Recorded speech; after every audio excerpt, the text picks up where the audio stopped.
우리가 사교육을 합리적으로 소비하기 어려운 세 가지 이유가 있다. 그러니까 학원을 보내고 나서 한 3개월, 6개월 기다린 다음에 이제 학교 성적을 받아봐야 이 학원이 잘하는지 못하는지 이 시차가 뜨는 거야. 그리고 지금 당장은 의대가 너무 반짝반짝 빛나고 좋은 시장인 것 같지만 사실 과연 한 20년 있다가를 내다봤을 때 그게 과연 우리 아이의 행복에 미래 사회를 살아가는 데 도움이 되는 배움일까?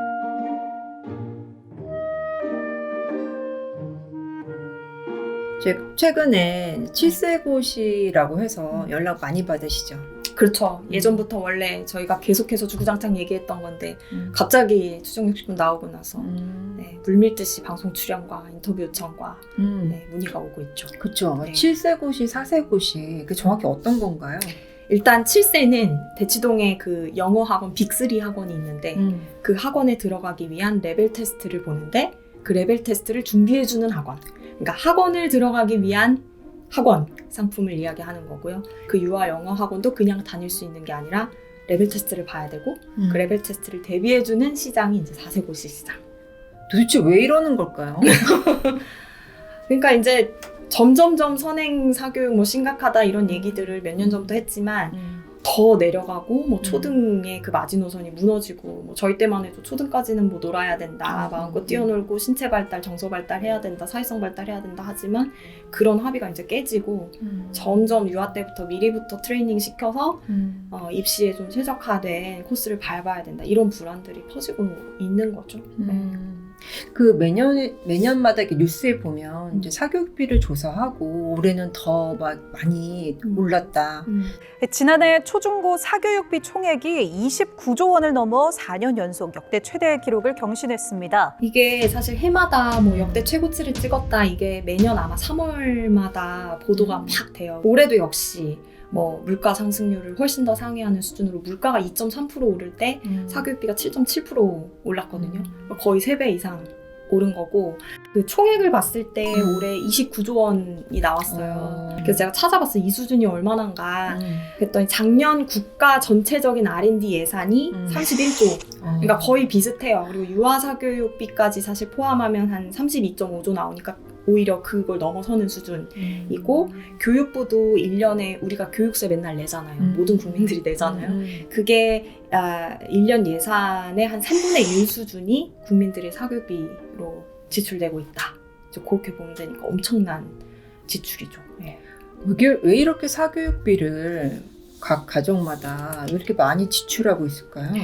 사실은 이제 학령 인구가 줄어들기 때문에 어떤 사람들은 뭐 자연히 경쟁이 좀 줄어들 거다 뭐 그렇게 기대하기도 하지만 그게 아닌 거죠. 오히려 더 경쟁이 가열차지고 얼마 없는 아이이기 때문에 훨씬 더 많은 투자를 해서 그 아이의 경쟁력을 높여야 된다라는 그런 사회적 불안이 더 확산되고 있는 그런 실정이고 그리고 지금 사실 사교육을 시키는 부모 세대가 이미 굉장히 사교육을 어렸을 때부터 탄탄하게 봤던 세대, 저도 사실 그런 세대이고 사교육을 안 하는 친구들보다 하는 친구들이 훨씬 많았던 세대에서 양육을 받았고 그러니까 자연히 그런 경험들이 자기 아이를 키울 때에도 자연스럽게 발현이 되는 거죠. 네. 그렇군요. 그 비용적인 부분에서 보면 제가 아는 지인도 이제 중학생이 있는데 저는 사실 그렇게까지 사교육비를 많이 투자하는지는 몰랐어요. 뭐 본인 스스로가 엄마 내가 이걸 안 하면 너무 불안할 것 같아. 이래서 약간 좀 학과목이 떨어지는 거 위주로 하는데 한 달에 100 정도 든다고 하더라고요. 그쵸. 근데 네. 과거에는 그게 뭐 저 클 때만 해도 사실 종합학원이 대세여가지고 약간 유명 뭐 제2학원이라든지 뭐 이런 유명 종합학원에 보내면 거기서 올케어가 다 됐어요. 구경수가 다 봐주는 거죠. 그러니까 하루 종일 그 학원에 있으면 5가지 올케어가 됐는데 요즘은 이제 그런 체제가 아니라 완전히 단과 체제로 전환이 됐거든요. 근데 수학학원만 다니는 게 아니라 수학도 다 나뉘어져 있어요. 내신 수학 따로 다니고 뭐 수능 수학 따로 다니고 사고력 수학 뭐 서술형 대비 따로 이렇게 하니까 그냥 수학학원 하나만 한 달에 30-40만 원씩 내면 기본 100 이상이 드는 상황인 거예요. 그러니까 기존에 사실은 맞벌이 안 하던 사람들도 이 정도 사교육비 되려면 고정 지출로 계속 나가는 비용들이 있고 소득이 높을수록 그 소비 지출에서 사교육비가 차지하는 비율이 계속 높아지더라고요. 네, 그래서 고소득층의 경우에는 자기 소비 지출의 한 20% 정도를 사교육비로 쓴다. 근데 제가 이번 통계를 분석하면서 그 경향성을 발견을 했어요. 뭐였냐면은 이게 사교육비 통계 응답자들을 그냥 무작위로 설문을 하는 거거든요. 과거에는 월소득이 300만 원 미만의 사람들이 더 많았었어요. 근데 21년도부터 경향성이 어떻게 바뀌냐면은 월소득 800만 원 이상의 굉장히 고소득층 구간이 팍 늘어요. 그래서 이번에 조사 결과를 보니까 월소득 800만 원 이상 응답자가 26%인데 300만 원 미만이 8.1%밖에 안 돼요. 이게 뭘 의미하냐? 돈이 많아서 사교육비를 많이 쓰는 게 아니라 사교육비를 대기 위해서 사람들이 점차 가구 소득을 늘리고 있다는 거거든요. 이 경향성이 계속되면 결국은 사람들이 사교육비 무서워서 아예 안 낳고 둘째 낳고 싶어도 안 낳고 결혼도 망설여지고 이럴 수 있는 거죠. 그래서 지금 국가에서 사실은 저출산 위기가 굉장히 심각한 사회적 문제잖아요. 이 사교육비 문제 해결해주지 않으면 우리나라 저출산 문제 해결 어렵다. 그 정도로까지 온 것 같아요. 그러니까 올해 통계 분석해보니까 크게 한 3가지 정도 눈에 띄어요. 하나는 이제 의대 증원이 한참 사회적 이슈였죠. 그러니까 의대는 사실은 입시 피라미드에서 가장 정점에 있는 최상위권 시장이기 때문에 의대 정원이 늘어난다? 그러면 기존에 의대에 도전 안 했던 아이들도 참여하기 시작하는 거죠. 그래서 이 성적 상위권 학생들의 사교육 증가세가 눈에 띄게 늘었어요. 그래서 전년도에는 사교육 참여율이 성적 상위권 애들이 좀 줄었었거든요. 0.5% 줄었다가 올해 다시 0.5% 늘었고요. 그게 하나가 있고 또 하나는 눈에 띄는 게 저소득층들이 공격적으로 사교육비를 늘리고 있다. 이게 보여요. 저 이게 굉장히 의미 있었는데 월에 800 이상 버는 분들이 0.8% 사교육비 지출을 늘릴 때 300만 원 미만 구간에서 12.3%가 늘었어요. 그러니까. 네, 이 정도면 근데 300만 원 미만 벌면서 12.3% 늘렸다 하면 이거 거의 사교육은 필수다 이렇게 느끼고 있는 거거든요. 정말 나락에서 떨어지지 않기 위해서 이거라도 줄이면 안 된다라는 어떤 절박감 그런 수준으로 온 거고 과거에는 교육이 어떤 계층 이동의 사다리다 이런 표현을 많이 썼는데 제가 봤을 때 이제는 사다리던 시절은 지났다. 사다리는 오르고 내릴 수가 있는데 그게 아니라 절벽 수준으로 갔다. 그러니까 더 내려가면 죽는다. 이런 절박감이 좀 보이고 이제 마지막으로는 중학생들의 사교육 총액이랑 참여율이 굉장히 눈에 띄게 늘었어요. 근데 그건 왜 그랬냐면 재작년 말에 대입제도가 한번 바뀌었어요. 근데 대입제도가 어떻게 바뀌었냐면 고등학교에서 학교 평가가 상대평가되는 적용 과목이 늘었어요.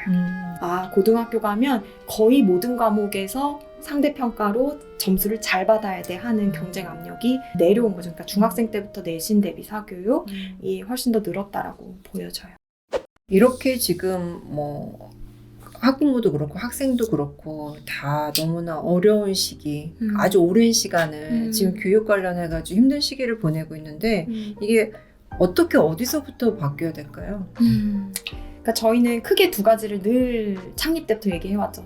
정책 변화가 필요하다. 그리고 그 정책을 떠받치고 있는 의식 변화가 필요하다 하고 있는데 일단 정책은 사교육을 흔히 개인의 자유지 내가 돈 있어서 하는데 이렇게 말하는 사람도 있잖아요.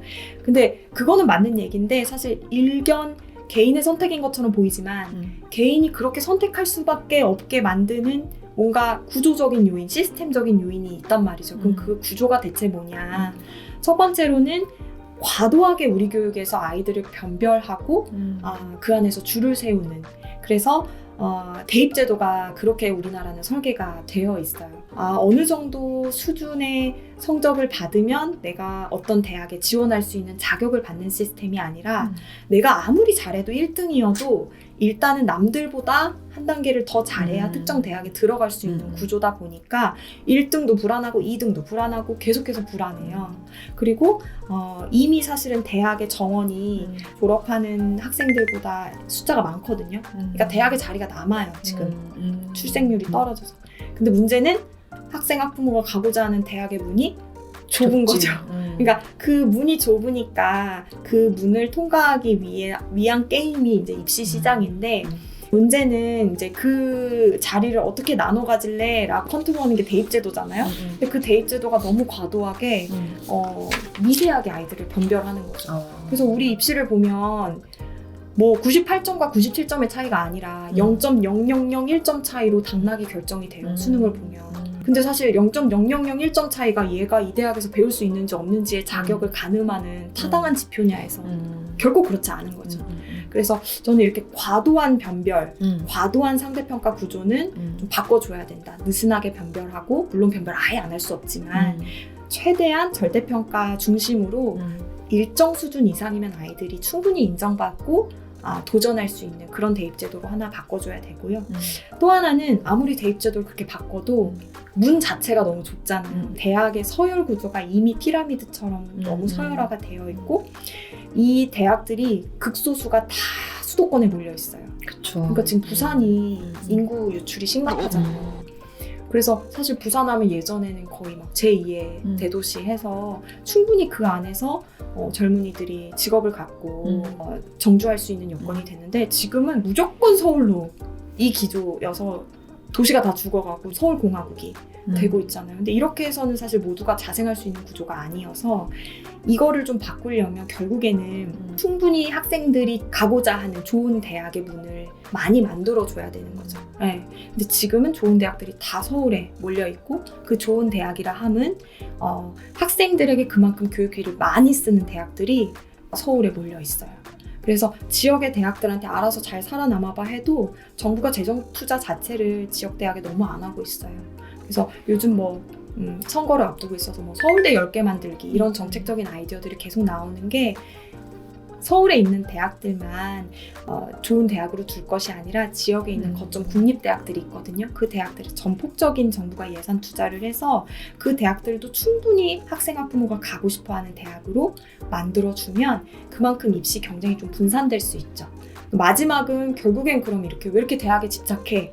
그러면 일자리 가질 때 좋은 대학을 직장에서 선호하고 취업할 때뿐만 아니라 승진시킬 때도 대학을 보고 이런 우리 안에 우리 사회에 만연한 그런 학력학벌 차별 문화가 있는 거죠. 저희가 계속해서 이제 법을 좀 만들고 싶었는데 출신학교 차별 금지법이라는 법을 근데 이제 아쉽게도 법제화까지는 안 됐고 이제 정책 수준에서 국정과제로 문재인 정부에서 블라인드 채용을 이제 공공기관에 한해서 이제 의무화를 반영을 해줬죠. 그래서 그 변화를 통해서 공공기관에 지원할 때만큼은 사실은 학교를 적는다는 거는 아무리 그 면접관이 그것을 보지 않는다고 하더라도 은연중에 어떤 그 배경에 대한 평가가 될 수도 있는 것인데 구직자의 직무 적합성이라든지 업무적인 전문성을 평가를 해야 되는데 그 이전에 그 사람이 어떤 학교에 나왔는지는 사실은 배경 같은 거예요. 이 사람이 성별이 뭔지, 이 사람 나이가 뭔지 그런 거랑 비슷한 거잖아요. 근데 그게 그 사람의 오롯한 평가를 방해하는 기준이 될 수도 있어서 특별히 이제 그 항목을 별도로 기재하지 않고 평가할 수 있도록 그렇게 좀 이력서를 개편하는 그런 것들을 제도화를 시킨 것인데 이제 앞으로 민간 기업으로 이제 확대가 되어야 되겠죠. 그 말씀하신 거 이제 들어보면은 아젠다가 너무 커서 이게 정말 이렇게 큰 판을 뒤집지 않는 맞아요. 이상 맞아요. 가능할까? 이런 생각이 들거든요. 흔히 왜 제도를 사람들의 의식을 담아내는 그릇이다 이렇게 표현을 하잖아요. 그러니까 사람들의 의식이 하나 둘 바뀌기 시작하면 그 의식을 지키기 위해서 결국은 제도가 따라오거든요. 근데 문제는 사람들이 그런 의식으로 안 들어오려고 하고 나부터가 그런 제도에 그냥 순응하는 거예요.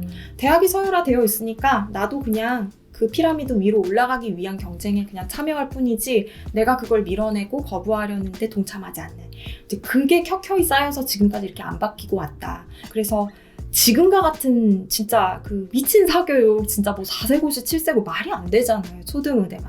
이런 사교육을 이제 그만하자고 정책적으로 거부하는 사람들의 의식이 진짜 중요하고 근데 그런 의식은 나 혼자 하긴 되게 외롭고 고되고 힘들어요. 왜냐하면 나 혼자 해봤자 그냥 깃발 들고 있어봤자 누가 동참하지 않을 때 현타가 오잖아요, 사실. 그래서 그런 운동을 좀 같이 하는 모임이 사실 사교육 걱정 없는 세상 같은 단체인 것 같고 그 불안을 이겨내고 내 아이한테 도대체 맞는 배움이 뭘까? 그리고 지금 당장은 의대가 너무 반짝반짝 빛나고 좋은 시장인 것 같지만 사실 과연 한 20년 있다가를 내다봤을 때 그게 과연 우리 아이의 행복에 미래 사회를 살아가는 데 도움이 되는 배움일까? 이런 성찰을 같이 좀 고민할 수 있는 공동체가 필요한 것 같아요. 그래서 사교육 걱정 없는 세상에서 전국 단위로 그 학부모 모임이 등대 모임이라는 이름으로 있어요.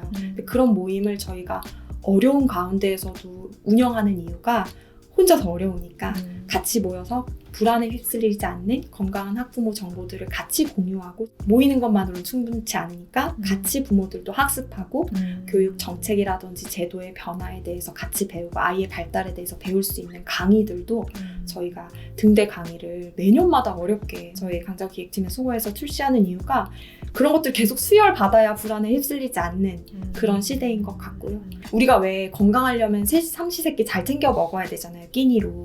그리고 만약에 뭐 내가 체질적으로나 환경적으로 햇빛을 많이 못 쐬. 그러면은 사실 비타민 좀 챙겨서 따로 먹어야 되고 영양보충제 먹듯이 그런 것처럼 사교육도 저는 좀 그렇게 부족한 부분들. 근데 요즘 학부모님들이나 학생들이 사교육을 선택할 때 그 부족한 부분을 제대로 진단하지 않은 채 그냥 올케어를 맡겨버려요. 학습적인 모든 부분을.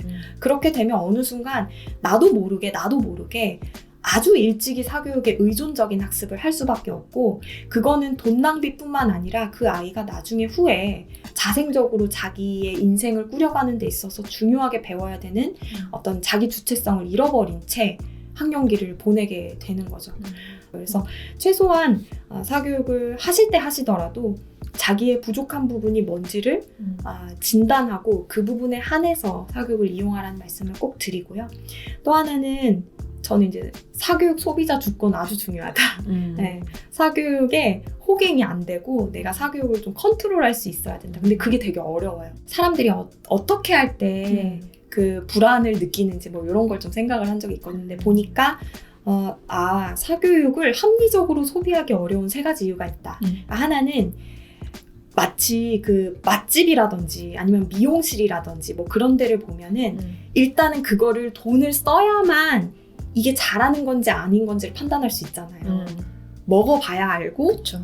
머리를 잘라봐야 잘하는지 안 하는지. 근데 소비를 일단 해야 돼. 근데 학원도 비슷하더라고요. 들어보기 전에 이 학원이 나에게 맞는지를 체크할 수가 없는 구조니까 일단 돈을 쓰게 만들어요. 그러니까 그런 걸 이제 경제학적으로 경험제라고 하더라고요. 경험 소비를 해봐. 직접 경험해보기까지는 품질 평가가 어렵다. 그러니까 제대로 된 효용에 대한 평가가 어렵다. 이게 맞는지 아닌지. 또 하나는 그러니까 이제 모방 소비를 해. 나한테 맞는 건지 아닌지를 사전에 알 수가 없으니까 공부를 잘하는 애가 어느 학원에 다니는지 어떤 교재를 쓰는지를 보고 모방해. 그러니까 나한테는 안 맞지. 왜냐면 우리 집 애가 그네 집 애 같지는 않거든요. 그런데 그거를 사람들이 나에게 맞는 나의 학습 속도, 나의 학습 스타일, 내가 부족한 부분을 전혀 이제 진단하지 않은 채로 따라서 소비하니까 과소비가 이루어지는 구조다. 그리고 마지막은 다른 거에 비해서 대리 소비가 많다. 그러니까 뭐냐면 결제자는 엄마 카드인데 이용자가 아들이랑 딸이니까 즉각적으로 이 결제가 효과가 있는지를 측정하기 굉장히 어려워요. 시차가 있는 거예요. 그러니까 학원을 보내고 나서 한 3개월, 6개월 기다린 다음에 이제 학교 성적을 받아봐야 이 학원이 잘하는지 못하는지 이 시차가 뜨는 거예요. 그러니까 그 기간 동안 사실 합리적인 소비가 안 될 가능성이 크죠. 그냥 돈만 내주고 있을 가능성이 크죠. 그래서 저는 이걸 왜 말씀드리냐면 이런 소비의 특성이 있기 때문에 사교육의 상품의 특성을 잘 이해하고 접근하는 거랑 그렇지 않은 거랑 좀 다를 수 있거든요. 그래서 잘 따져보고 사실 사교육 소비를 시작을 해야 된다라고 말씀을 드려야 돼. 이제 오늘 말씀하신 거 관련해서 우리 그 시청자들께서 조금 더 단체가 하는 일에 대해서 조금 도움을 받을 수 있는 부분이나 알고 싶은 부분이 있다면 어떻게 하면 될까요? 네. 자녀들의 교육 정보에 대해서 사실 많은 학부모님들이 불안이 많으시고 또 정보가 너무 차고 넘쳐서 뭐가 맞는 정보인지 헷갈리실까봐 저희 단체가 그 시의적절하게 필요한 부모 교육 강좌들을 보급하는 사업을 하고 있거든요. 근데 또 때마침 지금 6월까지 굉장히 기대되고 좋은 강좌가 하나 나왔어요. 중요한 건 꺾이지 않는 공부 마음이라는 제목의 강좌인데 제가 되게 마음에 들더라고요. 그 강좌 제목이. 사실 수많은 사람들이 공부 어떻게 해라 저렇게 해라 막 뭐라고 코칭은 많은데 원론적으로 공부 마음, 공부 동기가 제일 중요한 것이고 그게 뒷받침이 될 때야 비로소 공부 어떻게 해야 되는지 전략도 나오는 거잖아요. 그래서 그런 강좌들 적극적으로 좀 들어주시고 참여해 주시면 좋겠고요. 근데 강좌가 또 너무 일하느라 바빠 부담스러워 하시는 분들은 압축적으로 저희가 하고자 하는 그런 자녀 교육의 마인드셋을 좀 정보를 담은 이런 소책자가 있어요. 그래서 저희가 아깝다 학원비, 안심해요 육아, 웃어라 수포자 이런 소책자 보급 사업도 하고 있는데 요거 한번 쭉 읽으시면 아주 짧은 시간에 압축적으로 아이 요렇게 키워야 되겠다라는 관념이 딱 이제 박히실 것이고 이런 좀 올바른 교육 정보들을 저희 단체를 통해서 지속적으로 좀 이용하고 같이 해가신다면은 사교육 불안 없이 자녀 양육하는데 큰 도움이 되실 것 같아요. 그리고 또 하나는 학부모가 이렇게 늘 교육 정책을 받아들이는 사람이 아니라 주장하는 사람이 또 될 필요가 있는 것 같아요. 그래서 평소에 뭐 정책의 변화, 제도의 변화에 관심도 가져주시고 특별히 이제 우리 아이가 이렇게 건강하게 자라는데 꼭 필요한 법이 있다 그러면 지지 서명도 해주시고 하는 게 중요할 것 같은데요. 뭐 7세고시다, 초등의대반이다, 날이 갈수록 진짜 그 말세의 징조가 오고 있는데요. 이런 사교육 정말 근절돼야 된다. 이제 우리 미래 세대를 위해서 사라져야 된다라고 생각하시는 분들은 저희 사교육 걱정 세상 홈페이지를 치시면 꼭 클릭해야 되는 2가지가 있습니다. 하나는 초등의대반 방지법 제정 캠페인에 서명으로 동참해 주시면 저희가 이 법을 제정하는 데 큰 힘이 될 것 같고요. 또 하나는 후원회원으로 동참해 주셔서 저희가 정부 재정 지원금 없이 오롯한 시민들의 참여로 운영되는 단체이니까 꼭 이 운동에 힘을 실어주시면 감사하겠습니다. 오늘 좋은 말씀 들려주셔서 감사합니다.